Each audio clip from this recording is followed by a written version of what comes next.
Hello and welcome to the Colts Cover-2 podcast. We have white smoke from the offices at West 56th. The Colts will start Daniel Jones to open this season. They said for the whole season, but you guys were here last year. So they'll start Daniel Jones to open the season. They choose Daniel Jones over Anthony Richardson. There's a lot of different ways we can take this. I'm just going to go with, what's your first reaction? First reaction is I'm not shocked that this is where Shane Steichen wanted to go with the quarterback decision based on what he laid out that he's looking for. He still is fawning over the characteristics that brought him to Daniel Jones in the first place, and I think brought him to a benching with Anthony Richardson last season. When it comes to things he says like consistency, operation of the offense, completion percentage, all of that, it's pretty obvious who he's talking about. I'm a bit surprised that the franchise is going along with it, just because I cannot imagine this outcome feels good, looks good, or any of that to Chris Ballard, who bet everything on Anthony Richardson as the number 4 pick, who that was after years of putting off a swing at the quarterback position post Andrew Luck. And that's kind of the big pill to swallow, is that they were going to have to pick one of these two guys. And like you said, we don't know how long it'll last. The track record here is it's not ever super, super long. And an injury can always change it. But the difference to me was Daniel Jones was going to be a backup this season until the Colts came and called and gave him a chance to start. And so if he was a backup, he could still be there in case Anthony, were to get hurt or struggle, need to make a change. But the decision to do it this way, where it's Anthony getting benched for a second year, I mean, it is an early goodbye to the quarterback that they drafted 4th overall. And that's not what they're saying. And I'm not, I absolutely think there's a chance, if not a high chance, that Anthony plays some this year because of injuries or anything else. But for the long-term bet of it, which is what this always was, taking this type of quarterback out of Florida when they did, that long-term bet is over. Like he is not going to be the quarterback here, long-term. I just think that's the certainty that they're putting out there right now. That's the certainty I felt talking to Anthony Richardson today, as I think he knows that. And so that's just sort of the gravity of doing it in this order right at this moment, and shows you how much that they believe that they can win with Daniel Jones, because they're going to have to. That's one of the only ways to truly win at a high clip with Daniel Jones. I think is one of the only ways to be able to distance from that bet that they placed on Anthony Richardson, which is the bet of the franchise, and it was why this coach and this GM were here in that moment. And so it's just monumental in that way. Yeah, I think that's a good place to start, just with Richardson. They're going to say over the next couple of weeks, and Shane Steichen said today, we're not giving it. They've kind of said all along, we're not giving up on Anthony Richardson. I would expect that next week, when we talk to Chris Ballard after the cuts, that he's going to try to hammer this home and cuss a little bit and do his normal thing. But the reality is, like, there's just I got stuck in traffic on the way home from the facility. We're recording this on Tuesday. It's the first impressions. And I spent a portion of that trying to think of anybody else who's been through this kind of thing. I couldn't come up with anybody. So if any listeners know of a quarterback who was benched 1 year and then faced an open competition or even something like that and developed into the franchise quarterback, please tell me. But usually this kind of thing precedes the end of an era.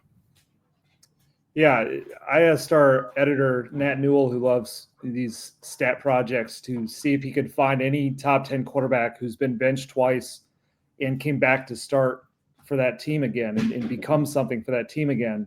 And he struggled to find any top 10 quarterback who's ever been benched twice, period. Because usually the first benching is that sign. And so you have a situation like in Carolina where they benched Bryce Young, brought him back, and he's currently there. But it would be the same thing if they benched him again.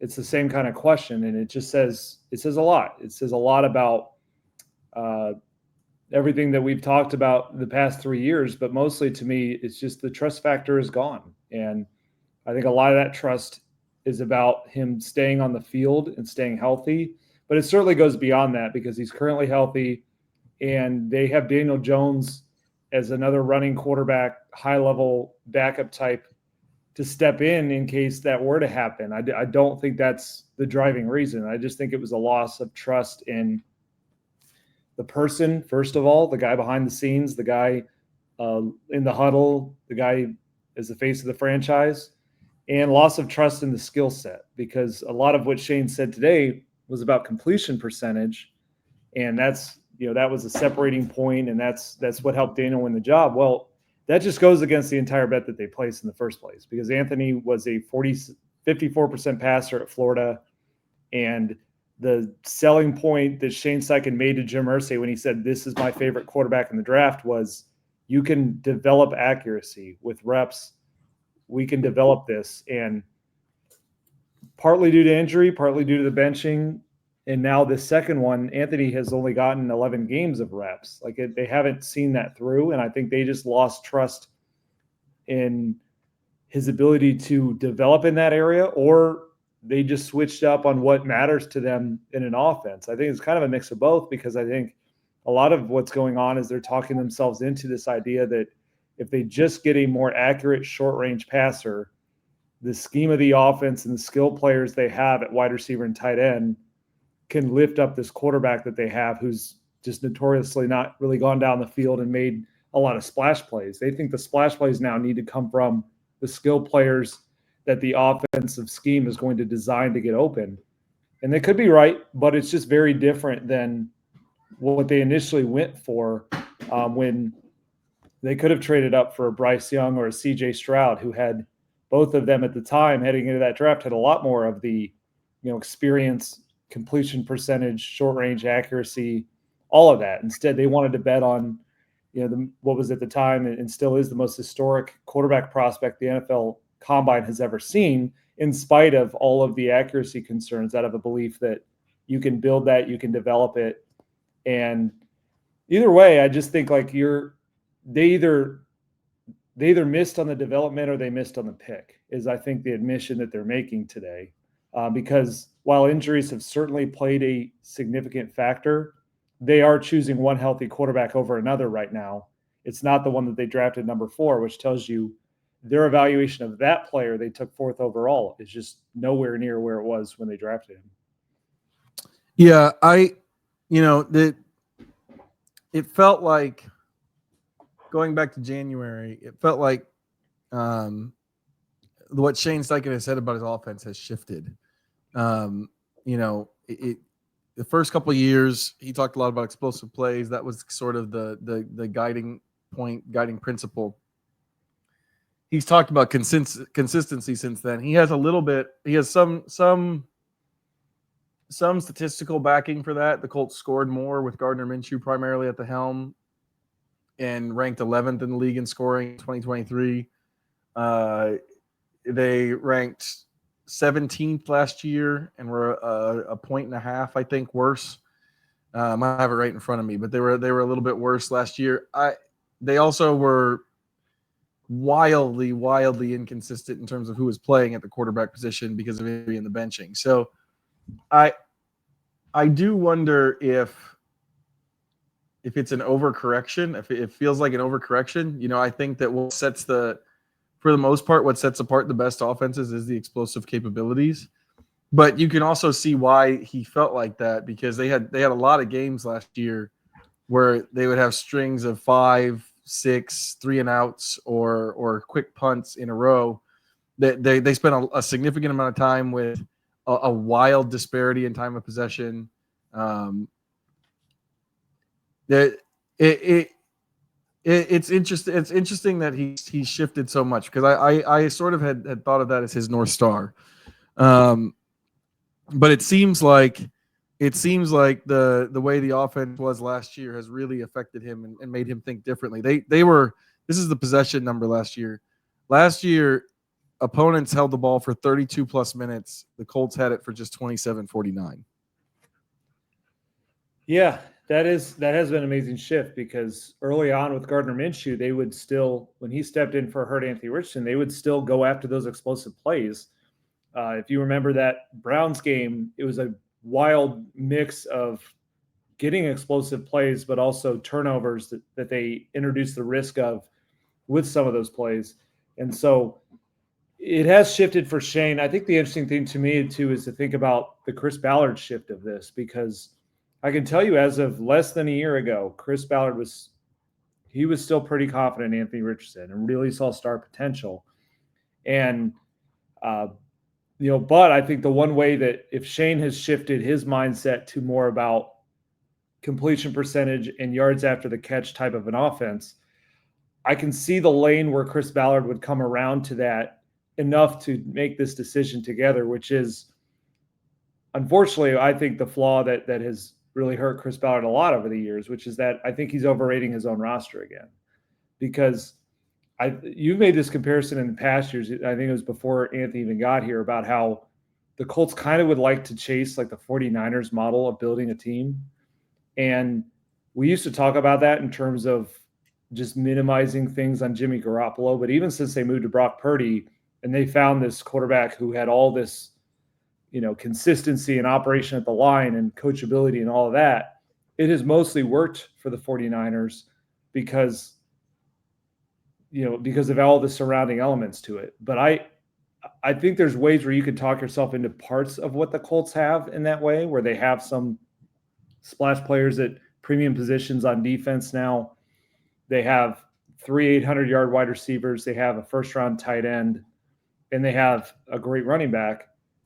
I still think they're way off where the 49ers are, because Bernard Ryman's a good left tackle. He's not Trent Williams. These wide receivers are good. They're not Deebo Samuel and Brandon Ayuk. And Tyler Warren might have a great career, and he might be a very good rookie tight end, but he's not George Kittle. And they don't have Christian McCaffrey out of the backfield. But a lot of it is Shane Steichen betting on himself and his scheme to match something closer to what Kyle Shanahan has been for the 49ers. And that is what the Colts were betting on when they hired Shane, off of a tremendous run with the Eagles to get to the Super Bowl and almost win it. But that's something that he has to work back to as well and prove that he can do in a way that Kyle Shanahan, I think, has a pretty established track record of. And so it's just interesting, because it feels like they're betting on a absolute best case scenario for everybody on this team, because they don't have a quarterback who elevates those players. So the best version of Daniel Jones, and we've seen him have, some good moments in this league. Like Shane brought up 2022 was his big kind of calling card, which, by the way, I don't think your selling point for your current quarterback should be the 2022 season. That's a little distant to me. But in that 2022 season, the Giants made the playoffs. They won a playoff game. As Shane pointed out, they were one win away from the NFC title game. And Daniel Jones played pretty well. But if you look at Daniel Jones that season, in 16 starts, he had 15 touchdown passes and 6.8 yards per attempt, which is lower than what Anthony Richardson's had each of the past 2 years. But he had the lowest interception percentage in the league, and he added a good amount as a runner with more than 700 yards and 7 touchdowns. But basically that was, at the time, billed up as a Brian Daboll masterclass of coaching, along with what Saquon Barkley was able to do as being the star of that offense. And it all worked for a season. Before then it fell apart. But it just feels like the Colts right now are betting on everything working between, these receivers staying healthy, Tyler Warren really hitting the ground running as a rookie, the offensive line with 2 new starters gelling and really protecting a quarterback that doesn't have great pocket presence, Jonathan Taylor staying healthy, which he's been amazing when he's out there, but he does miss some games.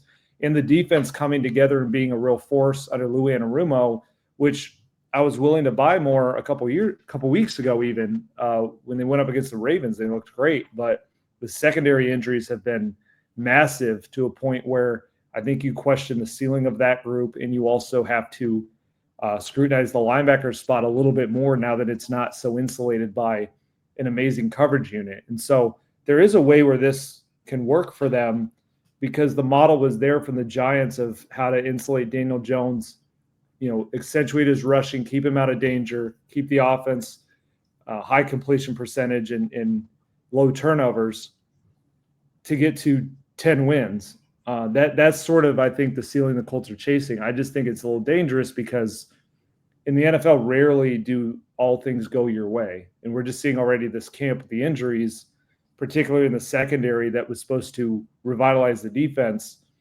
The odds of it all going your way, every single thing going your way is not great. So it's just they raised the floor with this decision by getting a more experienced quarterback with fewer dips in play.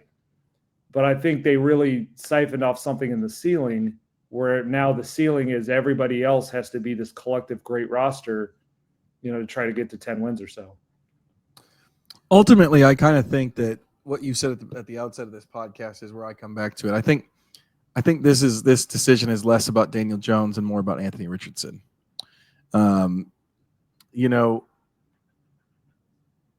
Because just frankly, it's hard to keep all your thoughts together because this goes in so many different ways. But like, this was the tougher decision. This was the riskier decision. This was the bolder decision. The fan base is not happy. I would assume that Shane Steichen was aware that the fan base was probably not going to be happy with it. The sort of the easy thing to do would be just stick with your incumbent that you drafted and see that out. Instead, they decided to go with Jones. They talked about the accuracy. He also talked about some stuff that I think maybe the podcast is the best place to start explaining some of this stuff. But like, he talked about the operation, the checks, the audibles at the line of scrimmage, the way the offense runs. I think when people hear that, they think behind the scenes, they think that stuff doesn't really matter for in terms of actual football. But here's the thing, like if it didn't matter, if that stuff didn't matter on the field, I don't think it would be a big a deal. I don't think we'd be talking about it. There's plenty of quarterbacks who have some off the field stuff. Here's what Steichen said. I wanted to go look at this so I didn't miss anything. He did say ball placement and completion percentage, but he also said the operation at the line of scrimmage, the checks, and the protections. So operation at the line of scrimmage, that includes things like the cadence. We know Richardson has had issues with cadence in the past. It seems like that's not a big deal, but that can lead to false starts. That can lead to people not being on the same page, that kind of thing. Other operation at the line of scrimmage stuff is just identification of the defense, knowing what to do. And then once you've identified that the defense is in the wrong look for what play you're running, you have to make a check. A check for fans, coaches use the word check. You would probably use the word audible. They mean the same thing, essentially. It just means that the way plays are designed now in the NFL, or the way plays are called now in the NFL, you call a play. If you see a different coverage, it automatically moves to a different play. That's just how it works. It's called a check. Richardson's had some issues with that in the past. The other thing at the operation at the line and then the last part was the protections. The quarterback is responsible for setting the protections, for identifying rushers. Shane Steichen was asked about the play in Baltimore, and he said that wasn't the only factor, but it is. I think the way he sort of characterized it, he didn't say this, but this is what works for me, is it was a signpost of some of the things that Richardson still needs to grow in, is essentially just being able to run the play the way it was designed. So when you hear all of that stuff, operation, all that stuff, there's a football reason, a competition game reason that matters. And it just sounds like Richardson hasn't made enough strides in it. And I was thinking about this, like he really should have had an advantage in that area. He's been in Steichen's offense for 2 years. Like I know Daniel Jones is a veteran, but like he should normally the new quarterback is the one who should be at a disadvantage in terms of learning that stuff, being on top of that stuff. That's the stuff that Steichen kept coming back to as the reason that Jones won the job. Yeah, I think that's true. I think it also highlights just the stylistic differences in the very basic profile of these quarterbacks. You go back to when they were both drafted in the top 10 by different franchises and what those franchises said at the time and bet on at the time. With Anthony, it was about the outrageous athleticism, the big explosive plays, and there's certainly a hope that he would grow and learn a lot of these things over time. But I still think the idea is, I mean, if you ever actually mixed, high level operation and all of that stuff with the talent of Anthony Richardson, you would have Patrick Mahomes again. But the more realistic thing is, I thought a more realistic comp for Anthony at the time, if he could, if a lot of this could hit, like one of the better case scenarios for him was Cam Newton, who did sacrifice some things in accuracy and ball placement, which is a little different than what you're saying, but it's stylistically, it was more of a boomer bust type of quarterback than you often see in the pocket passers. But, if you're able to hit that, you're willing to take that version of him because of not only can he create explosive plays, but he can bail you out of some bad situations, other players who don't do their job correctly, and sometimes can survive some things like, maybe lacking pocket presence or not sticking in the first read. Daniel Jones was drafted to the Giants for all the opposite reasons. It was all about how much he had played at Duke, being trained by David Cutcliffe, kind of the walk and talk of this guy, the intelligence in the room to do all this operational stuff. And what the Giants were sacrificing and making that pick and hammering those traits was some of that playmaking and some of that just true get off the bus in jaw-dropping athleticism. And so I think stylistically, these guys were always going to have a gap in those areas to some level. You obviously wish Anthony was further along in year 3 with a lot of the stuff that you mentioned that popped back up this preseason, and that potentially was his ultimate downfall.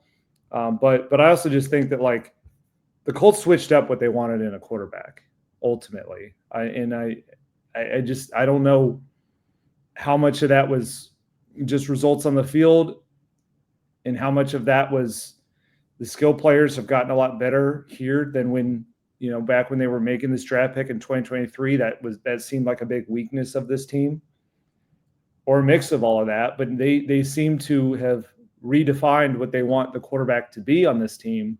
It's no longer the elevator, the guy who overcomes and creates these explosive plays. They want something that's more stable and operational, and that everyone else will lift it up. And so they're just moving the bet, I think, to where the upside is no longer dependent on the quarterback. The upside is dependent on everybody else on the roster being superstars. Because at the end of the day, someone's got to make plays for this team. If Daniel Jones is going to be operational and consistent, that's all great. But when he drops back to throw, something's got to happen. Something's got to happen beyond we read the blitz and we didn't miss a protection, because they went to Joe Flacco for that same reason last year, and Joe Flacco couldn't play. And they didn't have enough in that offense at the time with Jonathan Taylor banged up and, where A.D. Mitchell was and no tight ends and no running backs to throw to. They didn't have enough to elevate a veteran quarterback that way. They're banking on the fact that they do now, but they want to play that way in a way that when they drafted Anthony, it was not the way that they were looking to play. I don't think that the sort of playground quarterback style really can work in the NFL anymore. I just don't think it works. Like, I think you have to be able to do the other stuff with the, like, knowing where the blitz is coming from, because we have seen some of the upside of Richardson in terms of his sack avoidance, the big plays, the way he played down the stretch against the Jets and the Patriots. Like, we've also seen the downside of him. We've also seen downsides of him that I think that we probably don't even fully recognize because we don't know the play calls. But we've seen downside in terms of the Colts struggled with pressure the last couple of years. And yes, he could avoid the sack, but I remember there was 1 week last year where they were asking Richardson, hey, you're doing a great job avoiding sacks, but they're just turning into incomplete passes. And so instead of being -5, it's 0. So he avoids the sack, but he also has to be able to make a play off of that consistently, and I think the other thing is we don't see the downside of, was there a check built into a play so that when you come to the line, you think you've got a play called for cover two. We'll just use an advantage, or sorry, we'll just use an example, a very apt example since this is the Cover 2 podcast. But you have a play called for cover two. You come to the line. They're in. We'll just go cover three, and the play you have for cover two wouldn't work for cover three, but you have something built in, and what you have built in to check to would leave somebody wide open, and that check either doesn't happen or it's checked to the wrong play. Does that lead to a negative play for the offense? Does that lead to a 3 and out? Does that lead to a missed throw? There's all that stuff. I just don't think you can really play sort of the freewheeling Brett Favre style anymore with the way that defenses disguise everything and make it difficult to figure stuff out. Not entirely. You need to have some of that in your game. You need to have some of that. Obviously, like the best guys in the NFL, like that's the thing that sets them apart, but it sets them apart because they also do everything else. Yeah, it's definitely a mix of them. You can't have all of one and none of the other. I think in either of those areas, this is where we'll be on like two different sides of the cover two, because I do think that an element of the backyard stuff is still very important to have. I think that's ultimately fourth quarter when it becomes winning time in the playoffs. That's often what defines the difference. That's how Patrick Mahomes won his first Super Bowl against the 49ers. And he's done that in other moments that we've seen. There's some, like if you're going to draft these sort of backyard style quarterback, and that's just kind of his basic nature playing style, you're going to sacrifice some of that predictability for creativity, but you want it to be, the idea is like you get him better in his weak areas enough to play with. So like an example for me, and this, maybe it's not the best example because they haven't won a lot yet, but like I thought Kyler Murray has made some really nice strides in his game just over the past year and a half since he came back. And it was his contract was looking horrific when they first signed it. And, they had to put a study hall clause in his contract. And it was like, will this guy ever be operational and dedicated and face of the franchise and all of that? And last year, what we saw out of Kyler Murray is, the Cardinals, which I thought when we watched them in practice that they were going to win 3 or 4 games, they ended up going 8-9. And he ended up completing 69% of his passes and had his lowest sack rate since 2020. And like that is getting a player who's a backyard style to be more operational without sacrificing all of the kind of playmaking that he has. Fun fact, the one similarity that Kyler Murray and Anthony Richardson have? They're both tall. Very tall. Giants. Well, first quarterback coach was Cam Turner. So Kyler lost Cam Turner and took off as an operational quarterback. Anthony Richardson gained Cam Turner and has not been an operational quarterback. So I'm not saying that's the reason, but that's certainly a correlation that's very interesting to me. But I think ultimately in the AFC specifically, what I don't think works anymore is to sacrifice upside the quarterback position and just be this kind of high-wired quarterback mentally at the line leadership, that's going to be enough. Because I was talking about this with some other writers today. We're trying to think of the last time that an AFC team has gone on a playoff run while minimizing what the quarterback has to do. And the last one we came up with was Ryan Tannehill of the Titans, and that was back in 2019. And they got blown out by Patrick Mahomes and the Chiefs. And then every year since then, for 5 straight years, the 4 quarterbacks that have made the AFC title game are Patrick Mahomes, Joe Burrow, Josh Allen, and Lamar Jackson. And all those guys are operational. They're a million times better at that stuff than Anthony Richardson. But I still think the thing that you think about with those players, and especially the runs that they've gone on in the postseason, is the explosive upside plays that they have made with their arm or their legs. That's been Mahomes time and again. Joe Burrow, that run he went on was so many explosive throws down the field. And obviously we know what Lamar Jackson and Josh Allen do too, throwing down the field and rushing. I just don't know that the model for, operational only quarterback works in this conference. That's kind of the thing I struggle with the most here, is that it's a short-term decision for a low upside outcome. And unfortunately, I think that's really what, since I've gotten here, that's kind of defined this franchise, is they're always kind of chasing low upside outcomes. And sometimes that's what you're looking for, that's what you ultimately get. That's why I don't think this decision is really about Daniel Jones. That's why I think the decision is ultimately about Richardson. Because if they thought he could do that, like if they thought that, because the thing about all those guys is, like, yes, you see the highlight plays, you watch the games, you see Josh Allen bouncing off of people, you see Patrick Mahomes running around forever, and and then finding somebody randomly. Lamar, same way. Joe Burrow, because the Bengals refuse to have anybody block for him, is constantly having to make a play. But I think part of it is they also make that play by knowing the offense. Like those plays happen on top of the foundation of knowing where to go with the football. Like Mahomes, for example, his average yards per attempt have gone down because they haven't had the deep threat that they've had in the past. And I think that's what points to me that it just, I know they haven't said this, but it feels like it's more of a Richardson decision. Like they don't think he's going to get to that ceiling. They don't think that he can give you the baseline that allows the upside plays to elevate you, because like that's the thing, is like he can elevate the offense. We also saw games last year where he dragged the offense down. The Houston game, he was not good against the Broncos. Like there's games where like as good of season as Alec Pierce had last year, there's probably 6 or 7 like deep overs that if you hit the throw, he's over 1,000 yards. He's ultimately at 47.7%. That's, you want him to get better, but I guess it feels like they've decided that it's not going to happen right now.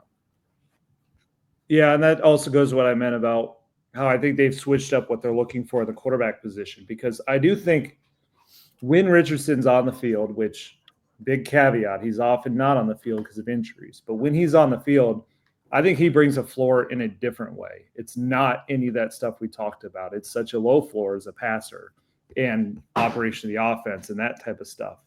But as a runner and what it does for the run game, I think last year showed us the difference in how they ran with him in there versus Joe Flacco was astronomical. And so there is a way to build a floor of a team, or an offense, I should say, where the run game is the monster. And maybe they can still get there with Daniel Jones, because the Giants were an amazing rushing team with him and Saquon Barkley for a brief, for a little bit in there before things kind of went south. But I just think they kind of switched up on that. And it is interesting though with Daniel Jones, like he is good at this stuff, the specific operational consistency type of stuff, but it is also a risk to bank on. Daniel Jones is this idea of like, well, he's going to get you to a certain level as an offense because of all of that, because that didn't happen in New York. Daniel Jones across his 6 seasons was 24, 44, and 1. And of course, Shane's brought up, the 2022 season. He had a nice, they insulated it well and he played well enough and they won a playoff game. He went 9-6-1 as a starter that year. His next best record as a starter was 5-9. And obviously, quarterback record is not entirely reflective of the player. The Giants were not good. I don't think they surrounded him collectively with great talent, but it's not like he didn't have anything there either. Between Saquon Barkley, he had Evan Ingram, a young version of Evan Ingram at tight end at the time. And then his last year in New York, early last season, he got to play 10 games with Malik Neighbors, who I think is better than any skill player on this team and catching the ball and doing something with it. And they were 2-8 with Jones, and he had 6.1 yards per attempt. And so there are other issues with Jones's play once the ball is snapped that I don't think speak to high-level veterans, such as his pocket presence. I mean, he has taken sacks at an astronomical rate.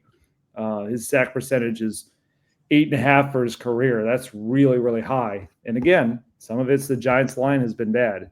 But what we've watched in camp is also a quarterback that will hold the ball and lock onto a first read and not really look off of him to introduce pressure. And so I don't think they're necessarily out of the woods with some of the downside with this. Which is why I think they're chasing a very specific model, which is our skill players are just going to be astronomically better than the Giants ever had, to where we will deal with some of this. And also their offensive line, I think they're banking on that too. And they might be. There is upside, I think, in all those areas. I do have some concerns in all of those areas as well. So they're just kind of banking on an overall puzzle that can work, but there's a lot of ways it cannot work too. I think one of the other things that maybe is I've been thinking about and probably going to write about here, maybe before people actually get this podcast, is that some of the disconnects you're feeling in Richardson versus what Ballard and Steichen want is that they kind of compromised on what they said they'd wanted to draft him in the first place. Yeah. Ballard had said accuracy and processing, I believe. I haven't had time yet today to go back and look for the exact quote, but I know he said accuracy. Steichen said an obsessive nature, always wanting to get better, always wanting to talk football. That was what he said mattered most to him.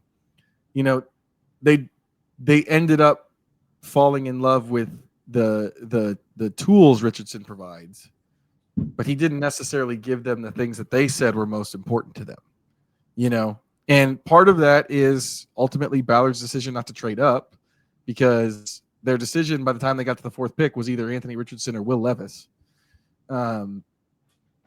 But it's also sort of a way of seeing like, because we know that Shane Steichen was firmly in Richardson's corner, right? Yeah. And,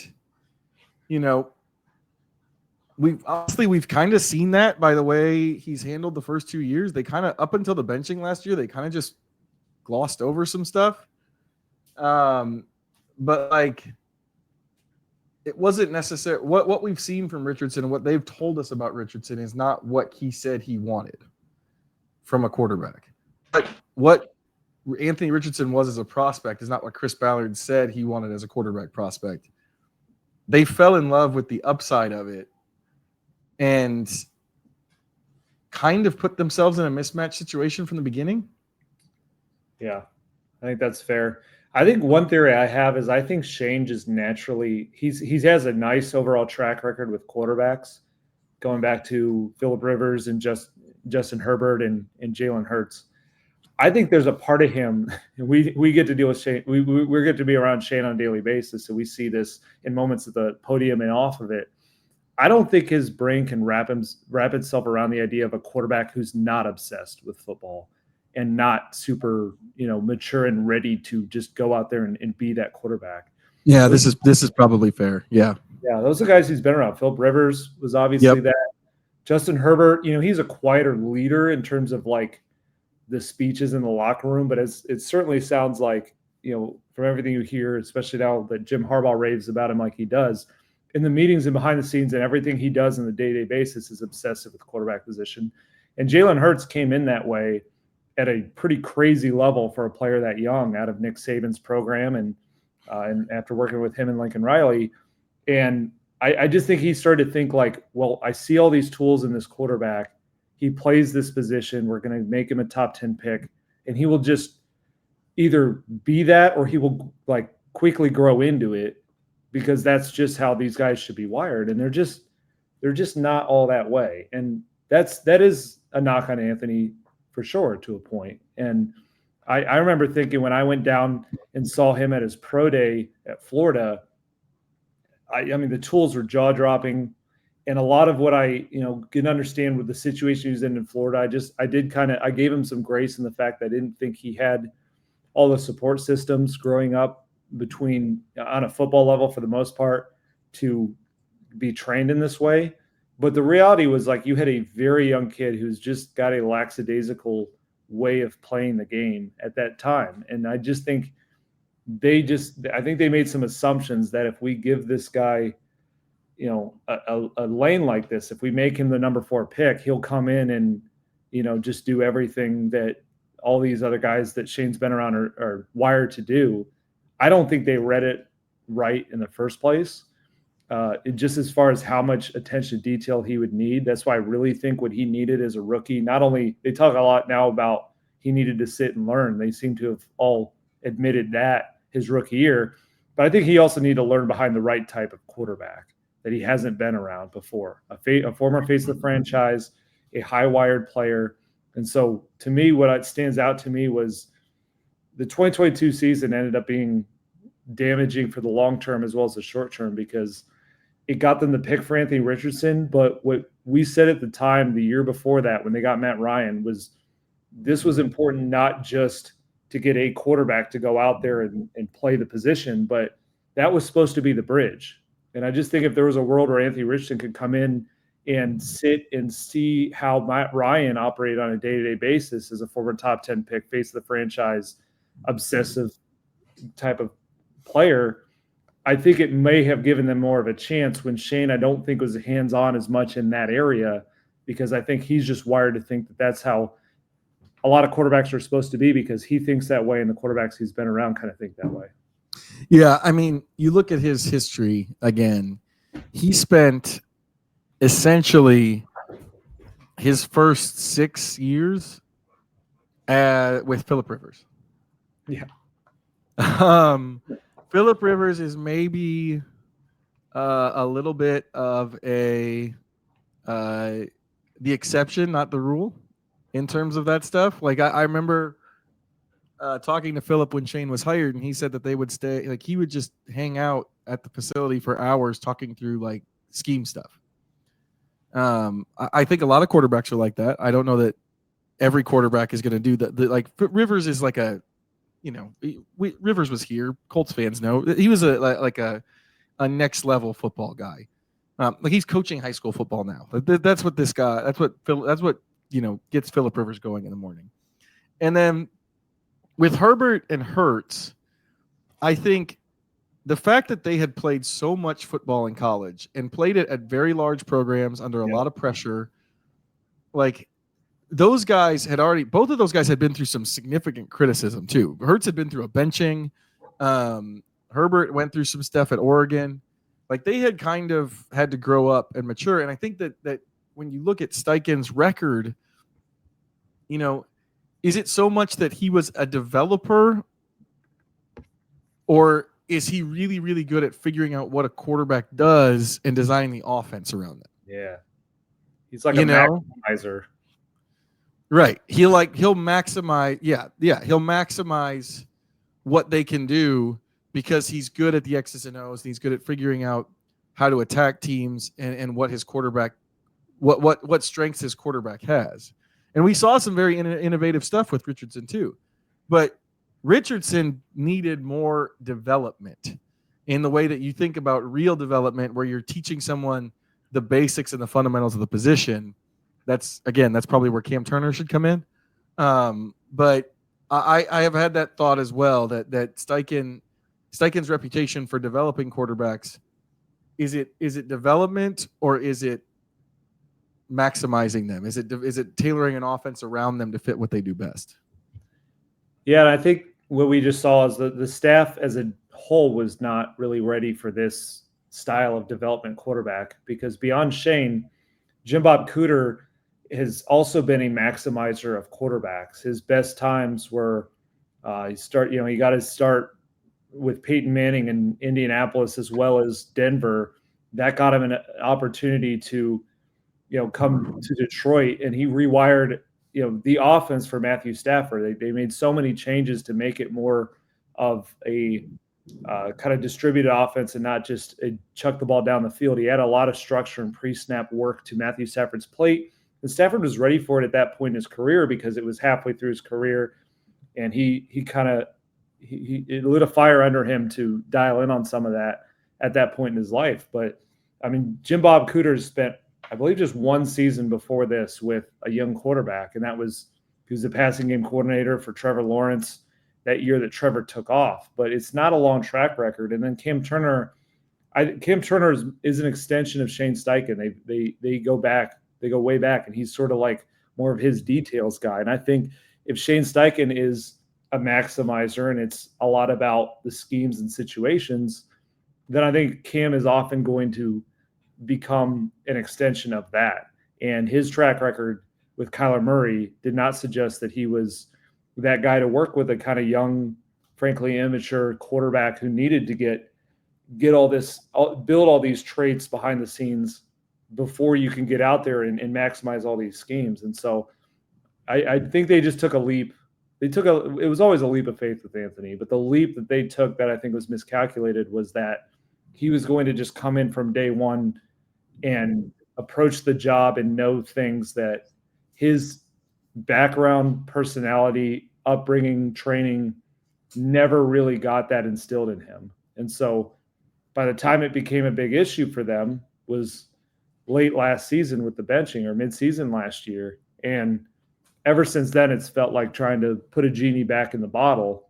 And it's been hard for Anthony because I think by the sounds of it, he has made strides in those areas to a degree, but it's also not the way that I think you would ever plan quarterback development to go with a benching in the second year. It needed to kind of come in a reverse way where he was sitting and learning behind a veteran already doing those things. The way that Jordan Love got to with Aaron Rodgers and Patrick Mahomes got to with Alex Smith. Like there was a model we used to talk about that the Colts needed to chase entering 2022 of find a veteran who can last just a couple seasons, but that gives you a bridge to that future. Without that bridge, though, I think they really needed to put a focus on the quarterback coach and the offensive coordinator under Shane Steichen now as a head coach for the first time to be those quarterback developers for young quarterbacks who frankly aren't ready and don't know a lot about the game. And I think instead they went for maximizers of a guy who had a high ceiling, but was just so far in the day-to-day, and they just weren't able to bridge that gap. The way that Ballard has characterized it, and I think you'd probably agree with this, is less that Richardson is intentionally, not as obsessive as other people, but the way Ballard, the word Ballard has used is naive. Mm-hmm. He didn't fully understand everything that goes into quarterback in the NFL. You think that's probably a fair characterization? Yeah, for sure. I think Anthony, it's a mix of, he's got a bit of a laissez-faire personality. It's one of those things that draws people to him on like a personal level. He likes to keep things very light, but there is something lost in that in terms of kind of dialing in and getting really serious in certain moments. And then I just think like he'd never really been put in that situation, whether it was at Florida, whether it was he went to a high school that was in his neighborhood that was rebuilding, and in his story, everything that made his story endearing about, a kid who came from Section 8 and discovered this game in the backyard with his friends, that didn't set him up for the pressure cooker that the NFL is. And then Florida was such a messed up experience between one coaching staff going to another, and it's just a lot of cultural problems there. And he tried to kind of bring light to a lot of those situations. And it's been hard. It's been hard for him because I think he's also, he added a mental coach late in his time at Florida, who I know has hammered home a lot about kind of getting yourself back in a positive mindset when things are going wrong. And that's generally good in for most people in this world in our lives. But I don't know that applied to every situation that he was in, as far as taking kind of the moments that aren't yet dire serious enough. And so that's just, I think, where things went with that. And then the sliding doors moment was the fact that when he gets hurt his rookie year, 4 games in, but things were feeling really good then, and it felt like they found the guy to bet on. He was able to just kind of slide back into all those non-football, non-quarterback job related areas and live a lifestyle that's still very laissez-faire and become even more, and I think that's just where the naivety grew from there. And they realized it finally at a point last season. It didn't need to come a year and a half into his career here. This had to be something they were more dialed in and intentional on from day one, and get him to respond that way. And I just think I really think they missed something in the scouting of him, because that doing the profile down in Gainesville and going to his pro day, it really stuck out about I think this is a great person that a lot of people really like. And I think he's got all the talent in the world. And I think there are moments when he certainly can work hard. I don't think he had any idea what being a face of a franchise quarterback would entail in about 100 different ways. And I just don't know that they hammered those enough until it got to be a little too late. Yeah, I think it's they're to kind of put a bow on this conversation with the benching, because we're not going to have a ton to talk about with the preseason game, because they're not going to play in it. Neither of them are going to play in it. And I think as we move forward, I think we'll talk more on this podcast about Daniel Jones. I just think, I think a lot of people are already saying this, but just the Colts are going to say, and I think they really do believe, or at least I think Chris Ballard really does believe, that there is a way for this to turn for Anthony Richardson here in Indianapolis.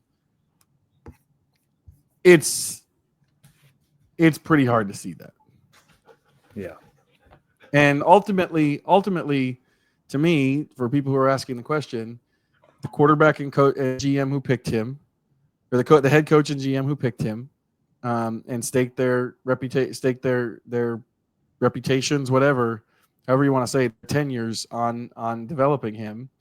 That's the kind of mistake that you typically don't come back from. And so it's going to take them, like, they have to really surprise. They have to really surprise everybody this year, I think.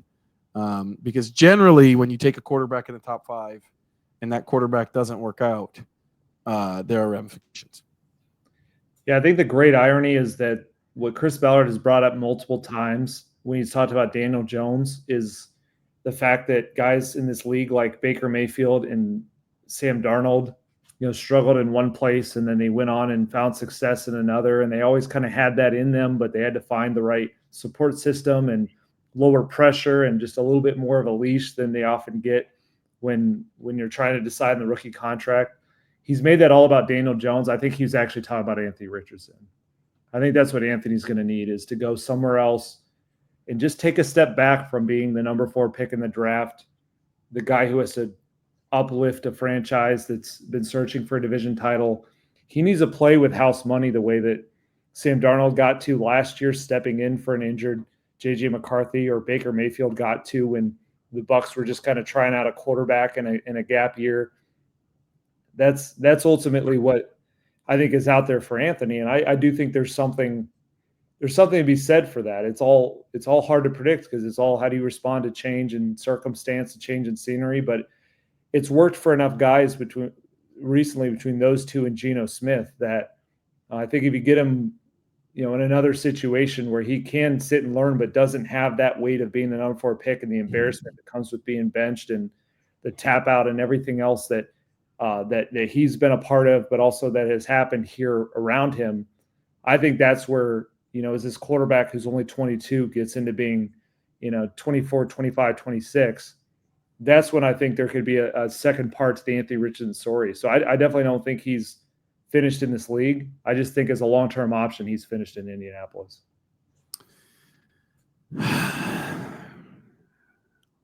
Not great. Not a great spot for Colts fans to be. Not a great spot for the franchise to be. We will see how it turns out. We're going to see how it turns out for the Colts Cover-2 podcast. I'm Joel A. Erickson. This is Nate Atkins. It is Daniel Jones time in Indianapolis. You're a fan. Feel how you want to feel.